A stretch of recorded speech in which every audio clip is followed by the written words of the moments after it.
News and programming is sponsored by Desert View Hospital, providing emergency medical care around the clock at 360 South Lola Lane. Learn more at desertviewhospital.com. Physicians are not employees or agents of this hospital. News is also brought to you by J.K. Nelson Law. Call 727-9900 today for your free consultation. If you need a lawyer, you need Nelson.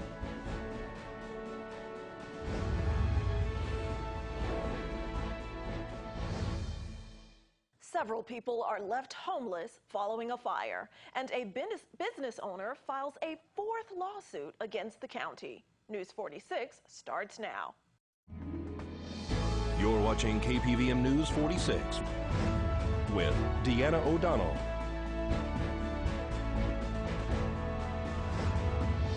and Eunette Gentry. News 46, local coverage you can count on.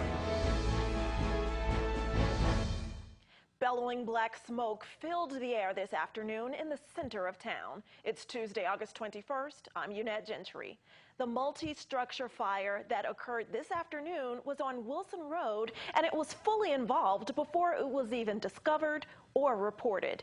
That reason and the cause of the fire is now under investigation. One resident is missing her two puppies, which were inside that structure. The fire also spread quickly to nearby dwellings. Pahrump Valley Fire and Rescue and Nye County Sheriff's Office deputies responded to a multi-structure fire today at 910 East Wilson Road. How the fire started is under the investigation of Pahrump Valley Fire and Rescue, but several homes were fully engulfed and destroyed by the flames. At least one resident is reporting that two of her small animals are missing at this time. One person was treated and released for smoke inhalation. And do you guys have any idea of how this started? No. My air conditioner just went pop, and I went running out the door, and some lady that had dye all over here screamed, "Get out of there, get out of here, the houses are blowing up." And I tried to grab my shoe. What did you see at that time? Rebecca's house was on fire.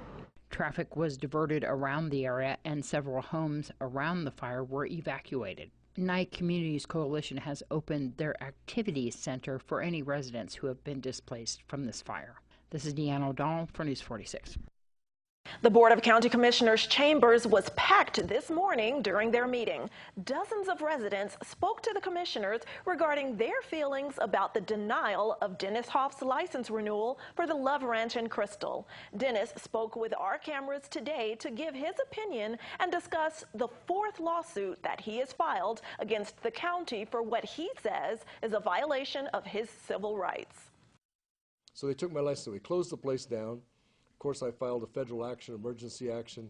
The same judge that spanked the county and Dan Shinhoff and James Oscarson over that sign a few months ago is going to hear this. I'm sure he's going to have a field day with these people. But you've put 40 people out of work, 40 families freaking out.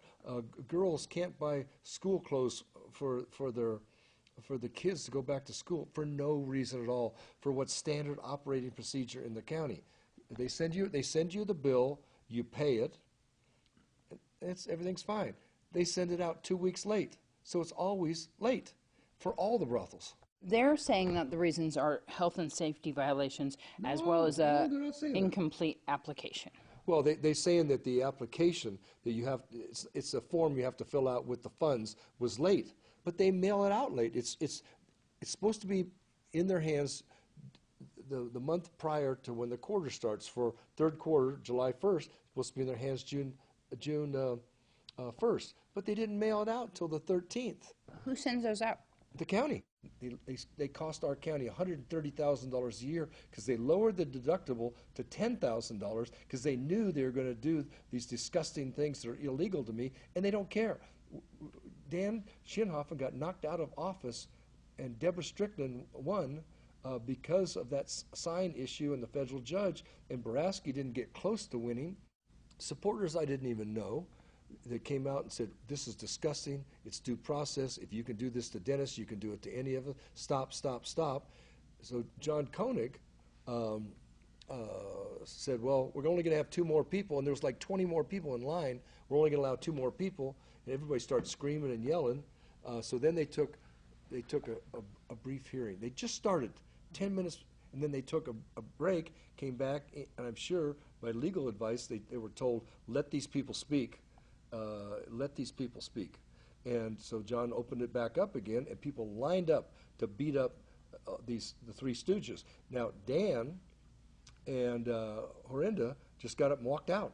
They weren't even there to hear what the people had to say, and they were livid. Now, Lise Boraski had the nerve and was gentlemanly enough to take the beating that the public gave the three county commissioners, the Three Stooges. And once again, John Koenig and Donna Cox, boy, they're good people. They did the right thing. Was this during public comment? Because you didn't have an item on the agenda today, right? Well, all during public comment. People lining up, and girls that work for me lining up and saying, you took my money from my sheriff's card, where's my money? I paid for something I can't use. How am I going to buy my kids school clothes? Are you able to put the girls in a different place right now? Well, no, we haven't done anything yet. Everybody's there waiting for this federal judge tomorrow, Wednesday at 10 o'clock in the morning. We're hoping this judge says to the county, no, you're wrong again. It's costing $3,000 or $4,000 a day, plus the employees' wages and what they make. And now two of them today said, which I didn't know about, that they've retained counsel and that they're planning on filing a class action suit. And I can't wait. You know, I commend them so much. In fact, I'm going to go back to them later on and say, you know, I'll help fund this. Whatever it costs, I'll help fund it. Stay tuned to News 46. After this break, we'll have your court report and Angela Miles with today's Business First Brief.